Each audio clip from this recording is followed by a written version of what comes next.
Give you some water. This is water. Don't worry.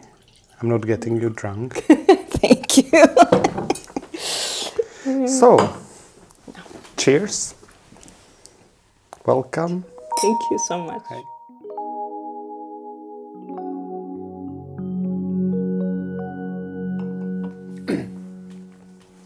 So, hello everybody and welcome to my YouTube show Tranzu. This time in English language again with my wonderful guest Leo. Hi. Hi.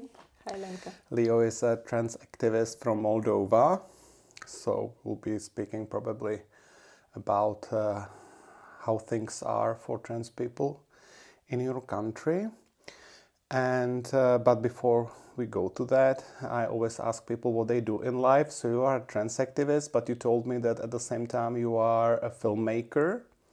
So if you could maybe just tell us a bit about that. What type of movies do you make? And Yeah, thank you very much for this question because, very often I get invited as a trans activist, as a voice of community, and I don't have a chance to speak about what I'm doing as a human being because we all have our trans identity, but then we also represent so many other layers. Me personally, I studied psychology, social psychology, and then I decided that I want to tell human stories. So I went and graduated university in film directing. It was like 11 years ago. And after this, I worked on movie sets, behind the camera, in front of camera. Then I had my own production studio. For some years, I did promo videos and advertisement, mostly social advertisement, working with different companies and NGOs. And now I'm heading towards doing my first feature film. I'm still not there. I have 4 short movies. But you do filmmaking for a living. But, not really, not yet, because it's very difficult to live from filmmaking. Let's say it's one of the things that I do is doing videos. Also, I'm a trainer. So mostly for living, I do trainings on storytelling, audiovisual tools, media literacy, digital storytelling, so everything related to audiovisual. This is the big part of my So do you like private courses or you teach at a school? I work as a trainer, as a freelance trainer with Erasmus Plus programs. Also, I had a private course, not anymore. Now I was invited in Moldova to mentor some students. Most recently, I was mentor for game designers in Chisinau in the university. So yeah, I do a lot of stuff, and also because I lived in different countries, I was doing different things. But mostly, yes, if I should summarize, I teach storytelling, so I'm an expert in narrative. I work a lot of narratives. Also, I consult organizations on campaigning and how to create advocacy campaign using audiovisual tools, and also sometimes work with politicians, but this is another thing as consulting on the election campaigns and also related to campaigning. So you are training politicians about Communication tools. Communication. Yes. Cool. Actually, you mentioned that trans people, when they are asked for interviews, it's all about like being trans, right? And so this is different in my show. So I always like speak a while with the people about what they do in life, because we are people living our life and we are trans just, by chance at the same time, but it's not all revolving around that, right? Yes. We met, you are in Prague now. We met in the offices of Člověk v tísni, which is the biggest Czech NGO.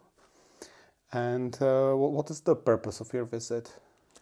once again, I was invited as a trainer. So here I'm doing my job, although I was invited as a trainer from our organization because I was also working in an LGBTQ organization.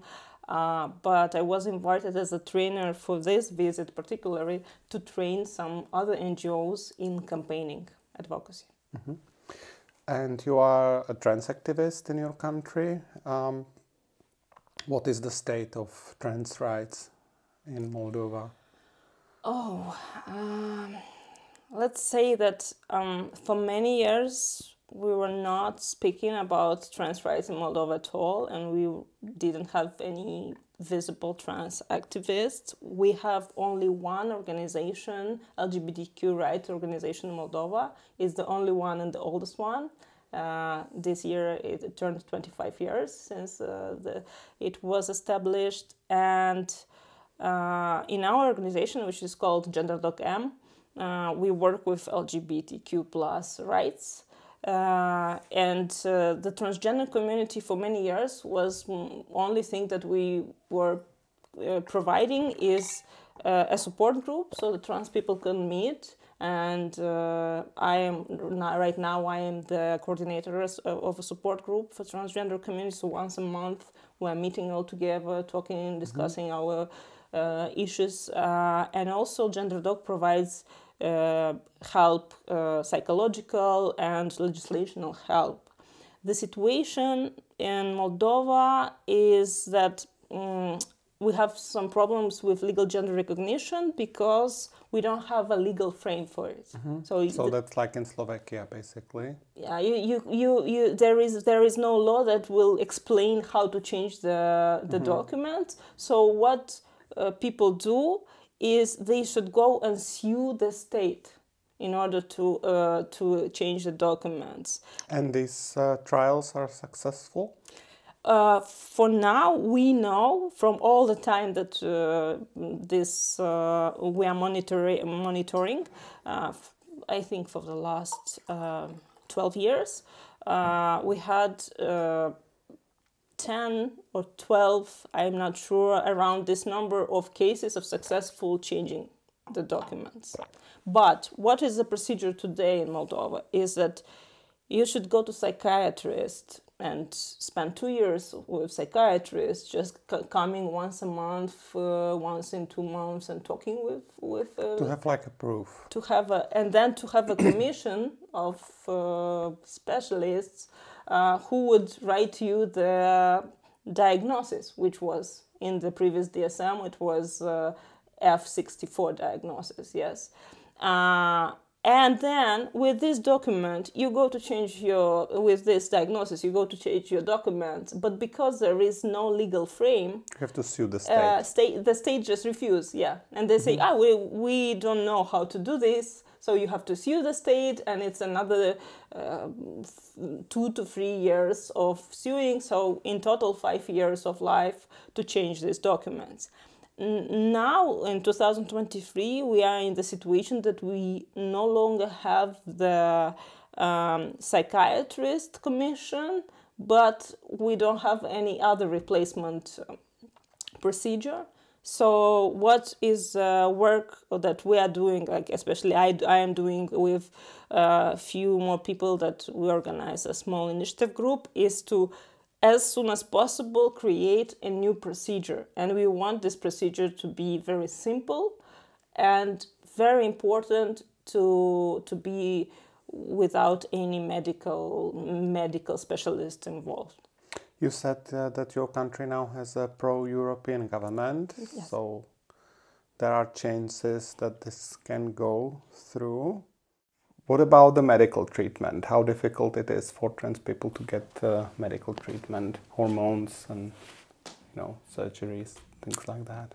Well, let's say there are good things and bad things, because it depends who you ask. Because in our country we don't have strict regulation about HRT, so you can just enter the pharmacy and buy. And buy hormones. Yes. That sounds like a dream to me, actually. I know the risks, but still, But yes, we as an organization, we talk a lot with our beneficiaries and the people who come to us. We say, please don't do it because it involves a lot of risks regarding your health. Please consult the specialists. And we have a few trans-friendly endocrinologists who went to our training courses and know how to speak and behave themselves with the community and be open. And behaved. Yes, because this is the real problem with the doctors. We're afraid of them because we don't know how they will react to our identity. In Czechia, it's unique because in our country you have to go to a sexologist and you don't have any other option, and they treat you as a sexual deviant, and it's all about chance whether you go to like the old-fashioned ones where it's like a horror, or whether you go to the modern progressive ones. This is so weird for me to listen about sexologists because, okay, I understand endocrinologists, and it is related to your for hormones. like 20-30 years, they were the only experts that were talking about trans people in the media. So the whole society thinks this is normal, that they are the experts for trans people. And people are in shock when they find out that this is like unique in the world, that this is not normal, that this is just like, you know, Czech specialty. Yeah, and somehow related to sexual functions more than to identity, which is more psychological. Yeah.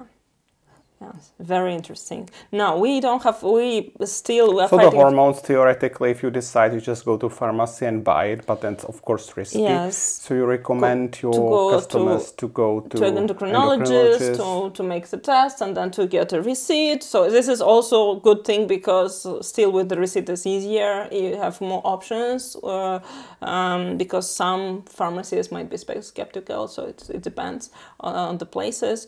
And yeah, so it is quite easy, and we understand that in our country it's easier than in some other countries, and it's not so regulated, which is good and bad. But at the same time, the problem is when you start hormone therapy and your transition is going well and your physical aspect changes, and you cannot change the documents for years and years and years, and this creates a very big problem. In our country, you have to get sterilized to change your documents. We have a law, we have like a legal frame, so you can legally change your gender, but you must get yourself sterilized. And the general public thinks that the law wants people to like physically change their genitals surgically, but that's not true. The law requires only the sterilization. Or actually castration, which is like a more proper term because it requires the removal of testicles or ovaries. So I know perfectly how difficult this is, because this is my case. I decided not to undertake any surgeries, and therefore I'm like legally a man in our country, and until the law changes, I will be. So I know what it feels like, you know, to just disclose your identity everywhere. And in our country, I'm also not allowed to change my name legally, or I can change my name to whatever I want as long as my name fits the gender, which I have in my documents. So I'm not even allowed to, you know, Lenka, my name, I cannot have it in my passport or ID. How is it with names in Moldova?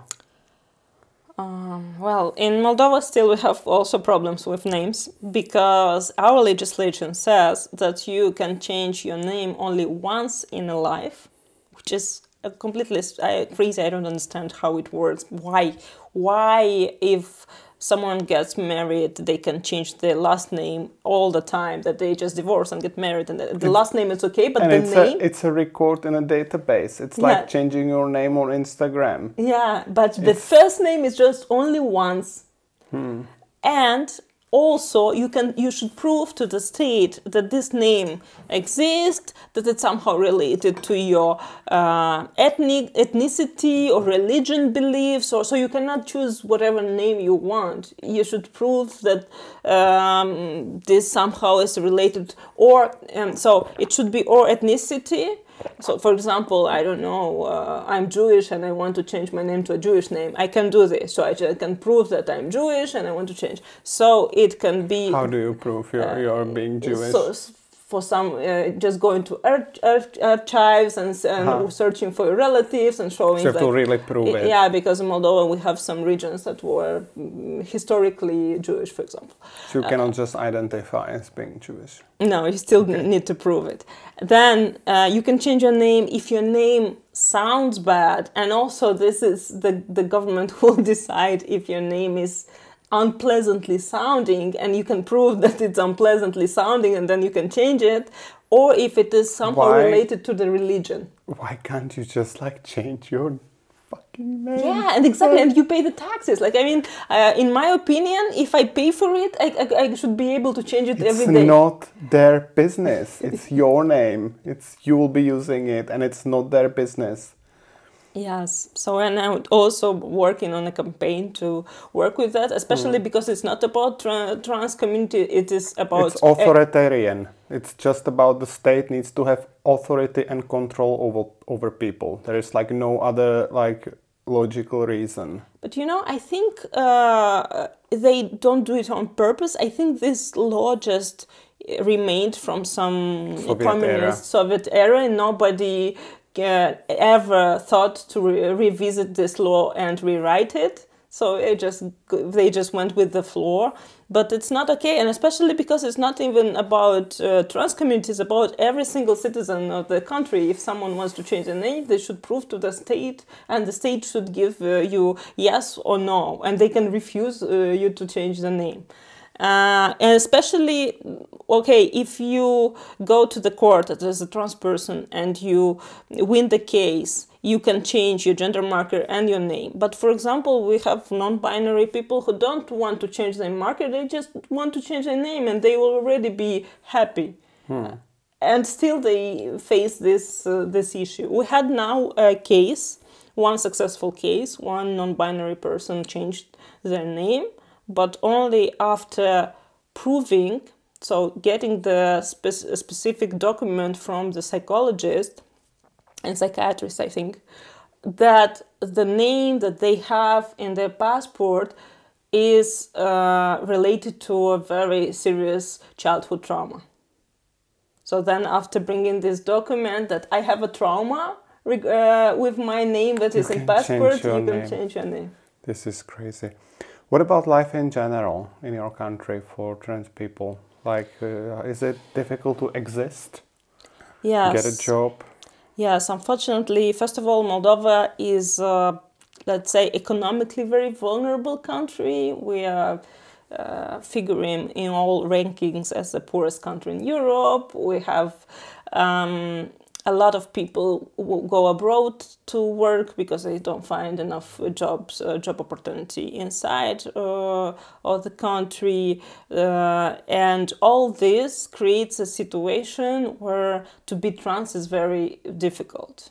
It's difficult to find a job, but when you are a trans person, also you face a certain type of you can face certain type of discrimination, although we have anti-discrimination laws, which is a good thing. We don't, so good for you. Yeah, we are some days ago, Ilga showed the map, the rainbow map, the annual rainbow map of the rights, and Moldova surprisingly jumped 14 points this year because we have anti-discrimination law and law with preventing hate speech and hate crimes. So in law-wise, what we are lacking now is the legal gender recognition, and I hope very much that with this government we will find a way to make this happen soon. A legal gender recognition framework. Otherwise, the laws, we are still protected from the part of the law, but the law is one thing and the attitude is another thing. And unfortunately, in our country, there is a lack of information about what it is to be a transgender. mostly the general population thinks that gender identity and sexual orientation is the same thing, so they're confusing and they think all trans people are it's that transgender identity is actually about sexual orientation, so they it's like being gay. Yes, like being trans is being gay, but yes, this isn't the public opinion, the misconception. And because of that, it is very difficult for people to integrate, especially because they cannot change their documents for years, to find a job. So, for example, now we have two people, young people who just finished the school, a trans girl and a trans boy, and they both said to me in some private discussion, "We are not going to university because we don't want to go to university with the wrong data on our passport. So we will wait till we'll change the documents and then we will go to university." And I said, yeah, but you understand that it can take years. And for me personally, as activist, I'm so like it is so painful to see young people, 18 years old, who are losing now opportunities to study, to be more educated, just because of this lack of regulation. And I always, when I do lobbying, and we are going now, and we talk with part of our government, and because it is pro-European, we have some connections, and we discuss this a lot. And I always say, just think about human lives. For you, it's like, well, we'll do this someday. And for this kid who is now 18, for him, every single year he's losing. It's a year of his life. Yes, he's losing the opportunity to go and get a decent education and stay in the country, because our country is very small. We now have 2.5 million people, and it's decreasing. We had 4 million 20 years ago, and now we have 2.5, so we're very much decreasing. And our are people moving abroad? Yes. Mm-hmm. They are moving abroad mostly, and they don't come back because they don't see any opportunities. So when I go to make lobbying with politicians, I always say, look at this as an investment in our people, because if you help them to change their documents and integrate faster in the society, they may choose to stay and not to leave. And most important, they may choose to stay alive, because unfortunately we also had cases of suicide among trans teens, especially teens, because they're very susceptible to this hostile situation that we're having. And yeah, this is for me, it's very painful to see how the lack of procedure leads to people who are just waiting and waiting and waiting and waiting. Mm-hmm. Is it even like risky to be trans? I mean, do you get like bullying on the street and things like that? Yes. I mean, we don't know a lot of cases, because I think sometimes people are not telling, yes, and not reporting. But a few weeks ago, we had a case, a trans girl was attacked by a group of teenagers in the street. Once again, because we now just from this year have a law anti-hate crime and discrimination, she reported the police. So now there is investigation, and we are waiting to see if these kids will be punished on this new law, because this is a very important signal, a message to send. It's not okay to do these things, because this is a hate crime. And this is serious. So yes, there are risks. Maybe not. I cannot tell you in how many cases we have or how, but there are some risks, and also because from my experience, especially trans women, they are still very closed and afraid to go outside, for example, to do something public, or especially to be visible and public, of course, because it is a risk to be visible in a transphobic society. That's why mostly you don't see trans women publicly, or some of them I know that they just integrated and they don't say to anyone that they are trans. So people trying to stay low as much as they can. But because of this document issues, sometimes it's difficult because you can have a very good passing. Everyone will know documents at the workplace. Yes. Leo, we talked about the situation in Moldova, and now, if you don't mind, could we get to your own story? So I'm always asking people how it all began. When was it for the first time? When you were a child, probably, that you felt that something's a little bit different from other children of your age? Yeah. For me, it was a very long and difficult process of accepting my trans identity, because although I always felt and I identified inside as from a very early age, I felt very much like a boy, and I felt like I'm a boy. For me, in my head, I was a boy. There's no problem till at some moment someone told me that, oh no, you're not. I'm like, why? But then, because of my environment, I grew up in a very religious family with a lot of restrictions and dogmas, and I was going to church and like all this. At some point, I repressed this feeling. So for me, my gender identity for many years was repressed. So I knew, so I was thinking about it, I was feeling about it, but I couldn't say it out loud in the world because my environment at home, it wasn't very friendly. Mm-hmm. So did your parents forbid you to wear clothes that you wanted and present the way you wanted? I was going to the church and also because I was born in Moldova, and then I moved with my parents in Russia, and I grew up in Russia, which is another complicated environment.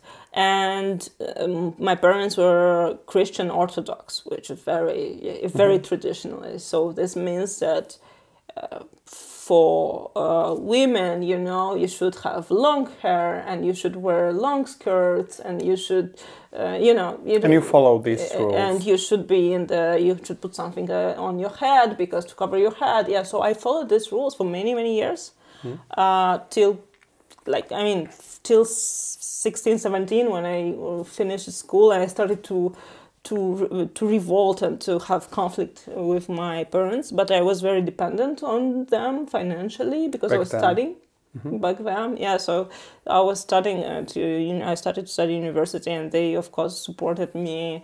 I was living in their home, so from 16 to 26, I had this constant battle. Would you mind just telling how old you are now, just to get the context? Yeah, I'm almost 37. Oh. I look young, I know. This is a very much what happened with trans-masculine people. We look very, very young, but I'm not so young. And at the time, when I was living with my parents, there was no way I could even think about transitioning. So I knew that something is wrong with me, and also I was very confused because I didn't have enough information. I wouldn't call it wrong, but something's different. I mean, something is different, wrong in the way that, because why I use the word wrong is because in my head I was so confused that I was also thinking, oh, maybe it's about my sexual orientation. So I started to explore more this path, and of sexual orientation, and I thought, okay, maybe it's just I'm homosexual, and that's why I feel like I feel. But it didn't work for me quite right, I didn't felt right. It felt like yes, but no, it's not about this. It's something else, and it took me, in my opinion, too long to it's not to realize, because I know, as I said, from the for childhood, I felt that my gender identity is masculine, but to accept, just I was pushing this idea. Did you know that trans people exist? I heard once on TV when I was a kid, but because this was very medicalized and it was showed as to be a transgender person, you need to do all the surgeries, and and I didn't quite identify because for myself I didn't want all the surgeries. Yes, as happens. It happens with me, so I fully understand. It's also the way it was presented in Czech media. It was all presented by the sexologists, and it was presented as trans people are those who want to change their genitals, because it's all about sex, and of course, obviously, like, changing your genitals is a must. It's like that's what everyone wants, right? Yeah, and I was like, no, it's not me, because I don't want this, so I probably it's not me. And then when I was already like 21, I met a trans guy. First time we were studying together at film school, and it was my first experience like knowing a person who is, and he was in the process of transitioning, and I saw his transitioning because he started more or less when we met, and then and did it inspire you? Did it like click? And it still didn't quite click with me, why? Because in Russia, also as in Czech Republic, now I think not. So but you were before, living in Russia back then? Yes, I was living in Russia. You needed the sterilization. And diagnosis. I don't think it's, well, there are like very crazy things in Russia, but I don't think the sterilization is a requirement right now. It's not now, but it was back then. And that's why, it clicked on some level, but I was, because I studied psychology as my first degree, already at that point in life, I knew that I understood a lot about psychology and about humans, and I'm like, I don't want a psychiatrical diagnosis, and I don't want someone to decide about my reproductive functions. So it started, I started to have an internal conflict, where I already started to feel that, yeah, maybe I'm trans, but I'm not sure I want to lose. And you were wearing short hair and like... And I started to change when I entered film school. I had a little bit more liberty to choose who I am and what to wear. And little by little, I started when I was 22, I cut my hair for the first time, because before it wasn't allowed in my family. And then... for me, it took many years. Till 26, I was still denying some parts, and then at 26, finally, I realized, yes, I'm a trans person. Do you remember the moment when it clicked, when you just realized who you are? Yes, but once again, for me, it was several moments. It was, a process. But I think the first time it came from dysphoria. When I really strongly experienced for the first time dysphoria.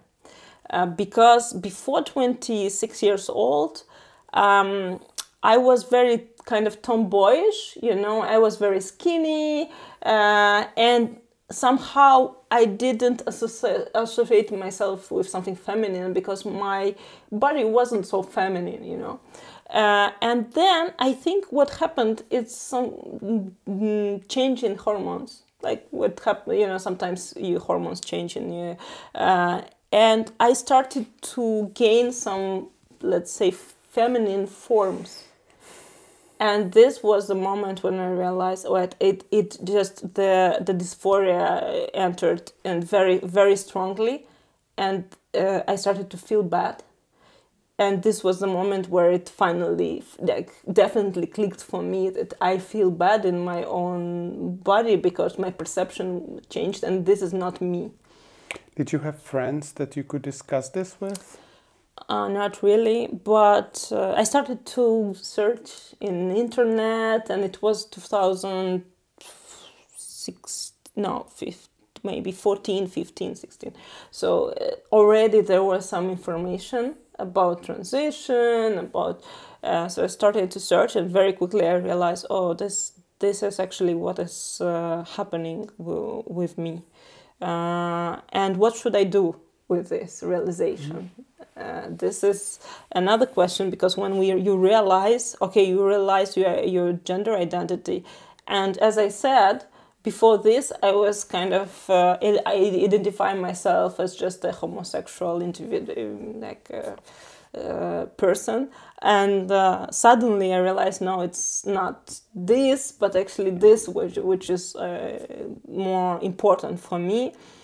And it entered in another conflict, because I was in relationships, which is let's say lesbian relationships, with women who were not ready to were perceiving you as a woman, and they liked you that way. Yes.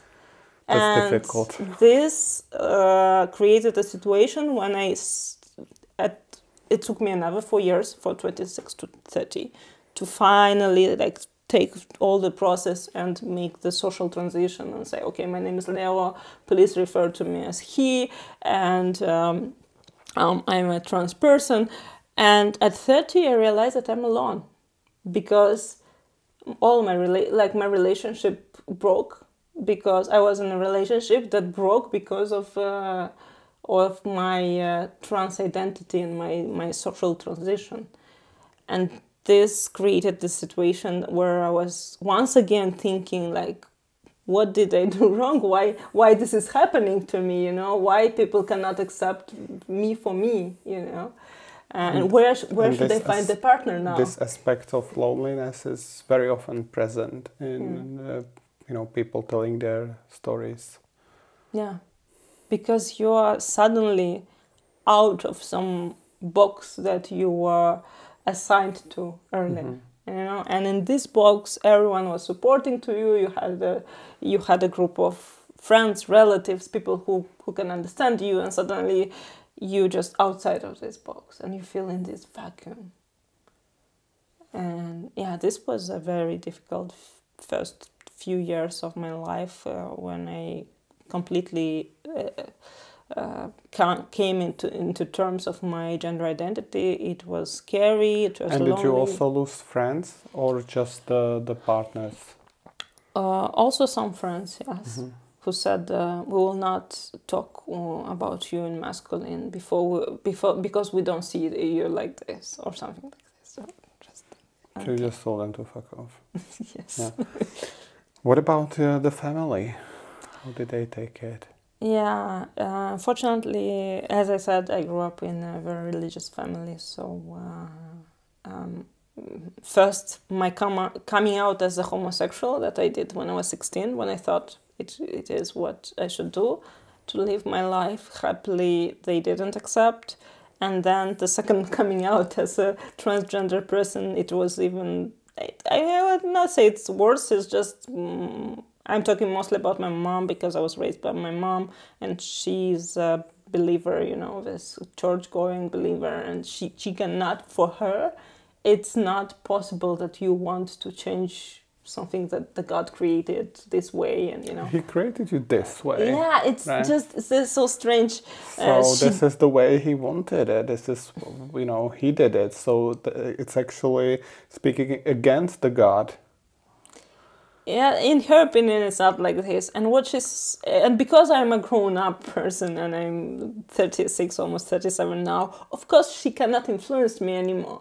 But Are you in contact? Speak too much. I mean, we are in this kind of contact because she's living in the United States and we don't live in the same country. So from time to time, of course, we write each other just to know if we are okay, but we don't have a close contact. We don't have this family contact. And also what she's doing, which for me is very absurd, from time to time, she's sending me an anti-trans videos from YouTube, trying to convince me that this is sickness, that this is not appropriate, all this bullshit that you can find in anti-LGBT discourses of conservatives, especially American conservatives, you know, all these gurus of gender, like talking about gender ideology and stuff. And she's sending me these videos, and each time I'm like, please don't send me this crap.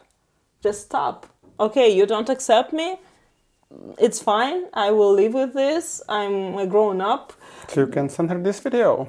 Yeah, but next time. But don't send me this. Yeah, and you then can do the other. Just... Yeah, hi mom. Oh. Please don't send me this crap.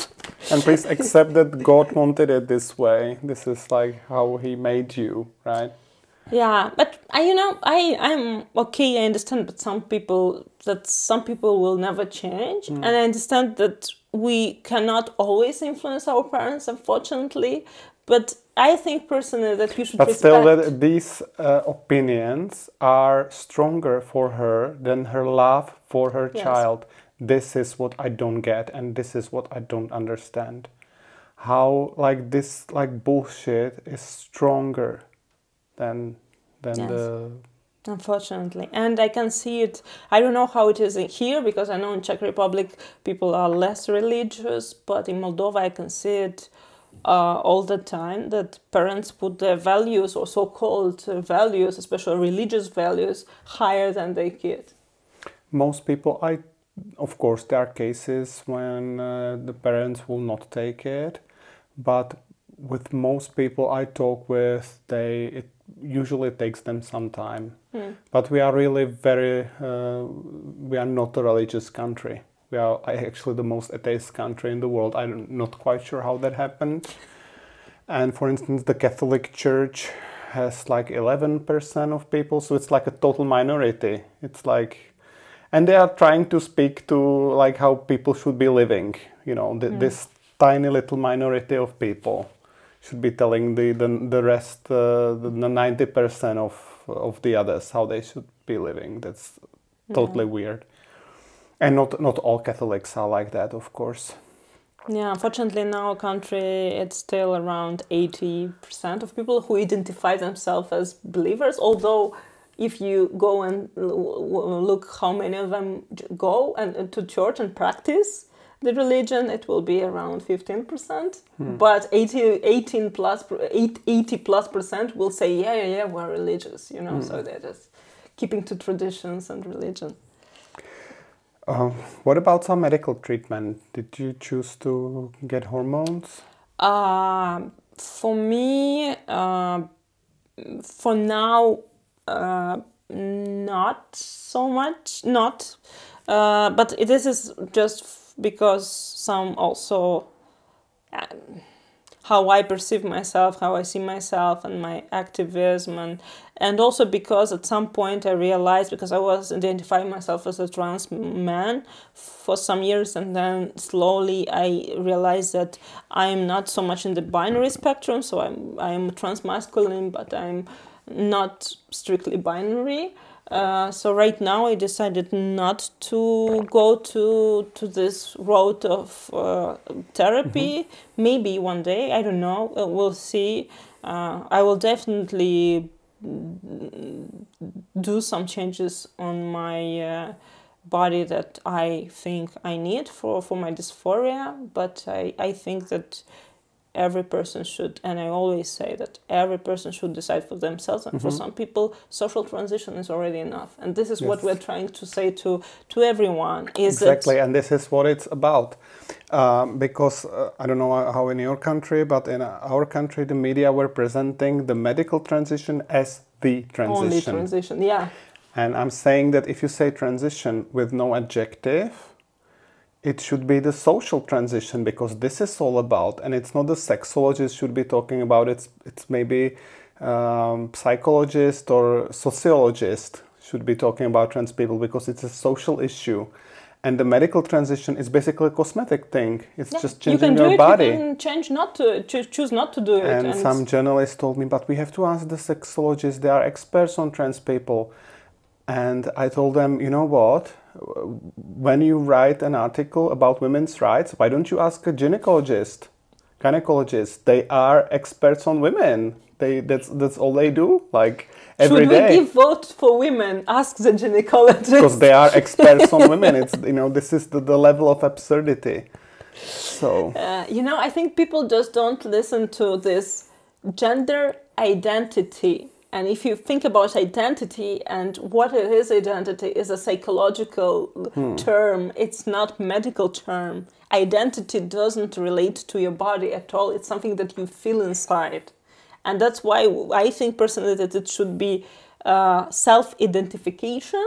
And the best way we can do this is to allow people to self-identificate and to change their documents gender marker by just writing as it is in Spain right now. Just writing that I self-identify like this and I want to change my gender marker. That's it. No medical... Maybe one day the gender markers will disappear. There are countries that have erased it already, but still it's in passports, so you still need the gender marker for travel, which is like stupid. Why do we just keep a record of something like that? Yeah. Makes no sense to me. I don't understand, like gender marker you need only when you go to the doctor. This is, I think, the only place where somehow your biology is relevant or your gender is relevant. The only place. Yeah. But then in the rest of the cases, we're just all humans and we have passport numbers that identify us. Why should we identify ourselves with our gender identity? This, I think, it is related also with patriarchat. Yeah, patriarchy, because it's all about power. Yeah. So they should look at your passport and know exactly how to treat you. Decide whether they should respect you or not. Yes. Leo, what about relationships? How did they change after your transition? So you said that some of your relationships broke because of that. But now I'm in a very happy relationship, and I'm really very happy, and I have a wonderful partner, and so I'm lucky. I'm lucky and a happy person, and I understand that it's not the case to everyone, and sometimes I even feel like some people get frustrated around me because it feels like I'm this, and I understand very much that I'm very privileged in many ways. But on the other hand, most trans people I know, and I know hundreds, are in a relationship. So of course it is more difficult, but I think it's also like a part of the narrative is, you know, not to tell that it's impossible, that, you know, trans people will not find a partner, because they do. They do.